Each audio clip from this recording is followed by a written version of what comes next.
రామ్మోహన్ గారు, ఇక్కడ ఇప్పుడు మామూలుగా చీఫ్ జస్టిస్ సమక్షంలో ప్రతిపక్ష నాయకులు ప్రధాని కలిసి నియామకాలు చేసినా కూడా చాలా సందర్భాల్లో ఎన్నికల సంఘం విమర్శలు ఎదుర్కొంటాం. ఎందుకంటే వన్స్ ఆ సీట్లో కూర్చున్న తర్వాత అధికార పక్షానికి అనుకూలంగా లేకపోతే మనం చూస్తాను చాలామంది తర్వాత పెద్ద పెద్ద పదవులు సుప్రీంకోర్టు జడ్జీలుగా చేసిన వాళ్ళు కావచ్చు, వీళ్ళు కావచ్చు, ప్రభుత్వాల్లో పదవులు తీసుకుంటా ఉన్నారు. ఆ విమర్శ ఎలాగో భరిస్తూ ఉన్నారు. కనీసం అదేదో మొక్కుబడిగా ఏదో చీఫ్ జస్టిస్ గారి సమక్షంలో ప్రధాని ప్రతిపక్ష నాయకుడు కూర్చుని కనీసం కాస్త శంఖంలో పోసినట్టుగా అన్నా ఉంది. ఇప్పుడు అది కూడా లేకుండా పూర్తిగా ముగ్గురులో ఇద్దరు ప్రభుత్వం నుంచి, ఒకరు ప్రతిపక్ష నాయకుడు. ఆయన రాకపోయినా ఇక దీనికి క్వార్టరీ ఉందా ఏమంటుందండి, మినిమం ఉండాల్సిన సంఖ్య ఉందా లేదా, ఇదే ముగ్గురు లేకపోతే వాయిదా పట్టం కూడా లేదు, బిల్లు పావాలు ఎవరిని అపాయింట్ చేసి సంతకం పెట్టేయటమే. ఇది చేయటం ఎన్నికల సంఘం మీరు ఇప్పుడు చూస్తే ఇంకా 2-3 నెలలు ఎన్నికలు ఉండాలి, ఇప్పుడే పేపర్లు వచ్చేస్తుంది. 7 నుంచి 10 దఫాలు ఎన్నికల సంఘం చెప్పాల్సిన మాట ముందే పత్రికల్లో వచ్చేస్తాం. ఏదో నిర్ణయాలు జరుగుతూ ఉన్నాయి. ఇది కనీసం ఆ శంఖంలో పోద్దాం అన్న ఆలోచన కూడా కాకుండా ఒక రకంగా ఇంత ధైర్యంగా నిర్ణయాలు ఏదనుకుంటుంది దాన్ని పొగిడే పార్టీలు, అది వేరే విషయం అనుకోండి. ఏంటి దీని వెనకాల ఆలోచన?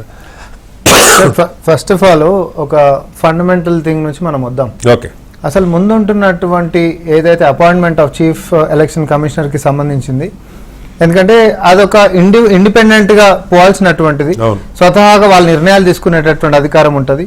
అట్లాంటప్పుడు పారదర్శకంగా ఎన్నికలు నిర్వహించాలి. కాబట్టి దాన్ని ఫస్ట్ ఎంచుకునేటటువంటి వ్యక్తి ఎవరి మనిషి కాకుండా ఉండాలి. అంటే నిష్పక్షపాతంగా వ్యవహరించేటటువంటి వ్యక్తి చేతుల్లోనే పారదర్శకంగా వెలిగేటటువంటి ఎన్నికల సంఘాన్ని పెట్టాలి అనేటటువంటిది మన రాజ్యాంగం సూచిస్తుంది.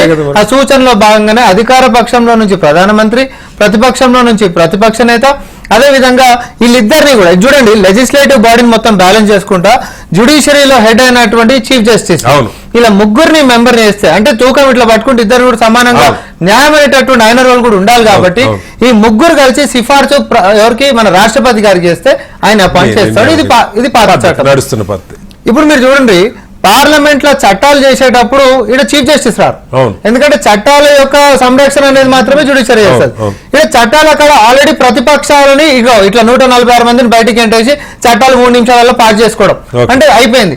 ఇక్కడ చీఫ్ ఎలక్షన్ కమిషనర్ కి సంబంధించి ముగ్గురు, ఎవరెవరు, అధికార పక్షం, ప్రతిపక్షం, తర్వాత చీఫ్ జస్టిస్. ఈ జ్యుడిషియరీని బీకేసేస్తే ఎటు ప్రతిపక్షం అనేది ఇచ్చినా ఎక్కడైనా గిట్లనే బయటికి ఎంటేసేసి సిఫార్సు రాష్ట్రపతి గారికి ఇస్తే వాళ్ళు అనుకున్నటువంటి వ్యక్తి ఎన్నుకోబడాలి. మేము అనుకుంటున్నట్టుగానే మీరు చెప్పినట్టుగా ముందుగానే మేమే నోటిఫికేషన్లు ఇచ్చి ఒక తోలుబొమ్మ లెక్క చేసేటటువంటి ప్రయత్నం, తద్వారా పారదర్శకతని తీసేసేయాలి, ప్రజాస్వామ్యాన్ని కూని చేసేయాలి. మేము అనుకుంటున్నటువంటి దాని ప్రకారమే ఎన్నికలు జరగాలి, మేము చెప్పినటువంటి వాళ్ళ మీద చర్యలు తీసుకోవాలి, ఎందుకంటే ఇండిపెండెంట్ బాడీ మళ్ళీ. సో ప్రతిపక్ష నేతల మీద చర్యలు తీసుకోవచ్చు, అది ఎట్లాంటి ఆయుధం లాంటిది. చర్యలు తీసుకోవచ్చు, పోటీలో నుంచి తప్పించవచ్చు, ఏదైనా చేయొచ్చు.